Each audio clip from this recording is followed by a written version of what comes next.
এতগুলো কাচার আছে, নারায়ণের এইগুলো আছে, রাহুল শুভ্র প্যান আছে, আর এখানে অনেকগুলো ভিজিয়ে নিয়েছি। এখানে আছে, এগুলো ঠান্ডা জলেই ভিজিয়েছি, কিন্তু ওইগুলো তো গরম জলেই দিতে হবে, তো সেই কারণে ওইগুলো গরম জল করতে দিয়েছি।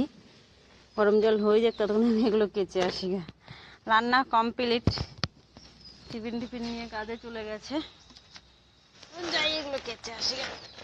তো গরম জলে এত ময়লা, কিছু করার নেই, সেই জন্য ছেলে ফোন করছে, দাঁড়া।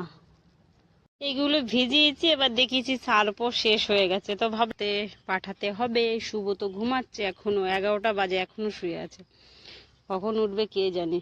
দেখি ডাকি, ততক্ষণে আমি বাসনগুলো ধুয়ে নিই। বিয়ে করবে না?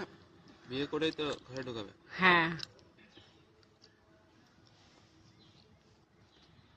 রাহুলকে তরকারিটা খেতে দিয়েছি, ও বলেছে নুন ঠিক আছে, আর শুভ বলছে নুন ঠিক হয়নি। ও শুধু আমার উপরে চেঁচায়, কোনো দিন আমার সবজি পাতি ভালো হয় না, ভালো হলেও বলে না। রাহুল তাও একটু মাঝে সাঝে বলে, এটা কি ঠিক?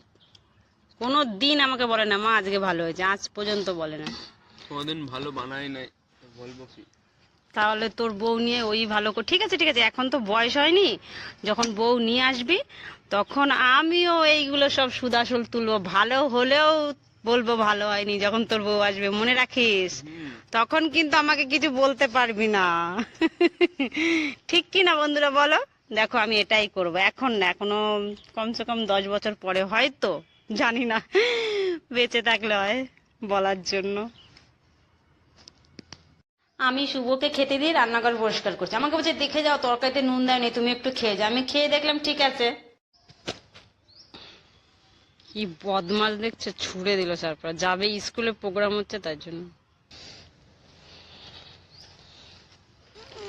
কাজ করে কাচাকুচি করতে, আর শুভ তো চলে গেছে স্কুলে, আর ও কখন আসবে জানি না। আর এখন বাজে হচ্ছে 2:30 বাজে, তো চান করতে করতে কটা বাজবে কি জানি, দেখি মনে হয় 3:30 তো বাজবেই। এখনো খাবো, স্নান করব, শুভ আসবে তবেই খাবো, খিদে নেই আমার। কাজ হয়ে গেছে, খেতে বসেছি। এই যে কালকের মাছ ছিল, শুভ আর আমি এই যে খেয়ে নিচ্ছি।